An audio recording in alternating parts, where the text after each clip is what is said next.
Nous sommes en face ici avec des gilets par balles. Nous pensons qu'il y a des ateliers chez eux qui ne font que ça, avec des minerais enfouis dans des gilets.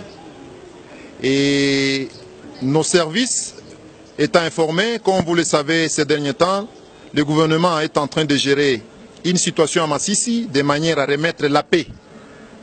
Pendant ce temps-là, il y en a qui estiment que c'est le moment opportun d'aller à Roubaïa, prendre des minerais dans des gilets par balles, les amener au Rwanda. Et nos services les ont interceptés par une intelligence au niveau de la barrière de Rutoboko. Et le message que nous voulons lancer, c'est que chaque jour nous disons que nos minerais partent dans des pays voisins. Les gens estiment que nous sommes en train de faire des scénarios. Non, c'est vrai, nos ressources qui ne sont pas renouvelables, les seules richesses que Dieu nous a données pour qu'on construise nos routes, nos écoles, sont en train d'être pillées par un réseau systématique. Pendant ce temps-là, les pauvres Congolais croupissent dans la misère parce que de ces minéraux-là que nous aurons les taxes, que nous allons payer les enseignants, que nous allons construire de belles écoles, que nous formerons les jeunes gens à la nouvelle technologie. Mais hélas, aujourd'hui, un réseau bien identifié, vous voyez quand vous regardez leur gilet, c'est bien fait. Donc l'atelier de couture est institué pour cette cause aussi. Et nous informons que l'État congolais ne va pas se fatiguer.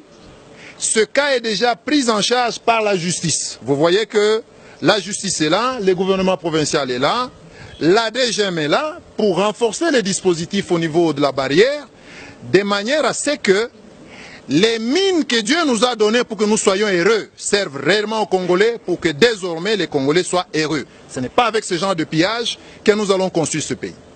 Et ils seront déférés par la justice parce que la justice est membre de la commission et l'autorité de la justice est ici et toutes les dispositions vont suivre le cours normal jusqu'à des sanctions exemplaires.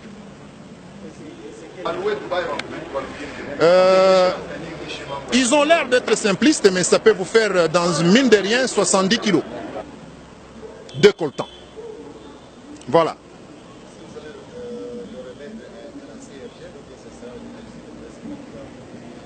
Je venais de dire, messieurs, que la justice venait de prendre la question en charge. Et la justice, ce sont d'abord des étrangers. Tous, vous avez vu qu'ils ont leur passeport.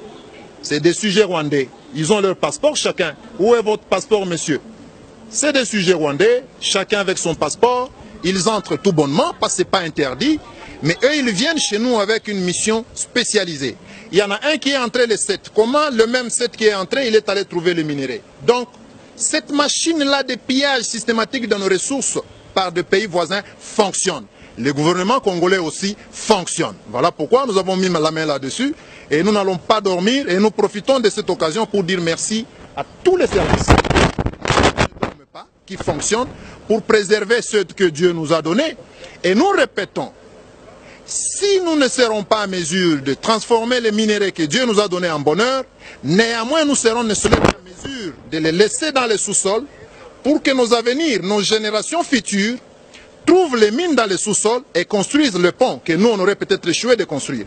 Mais alors, s'ils prennent nos ressources, nos générations futures n'auront plus rien. Ils n'auront que des remblais, ils n'auront que des puits béants à cause de ces gens ici, avec leur réseau mafieux.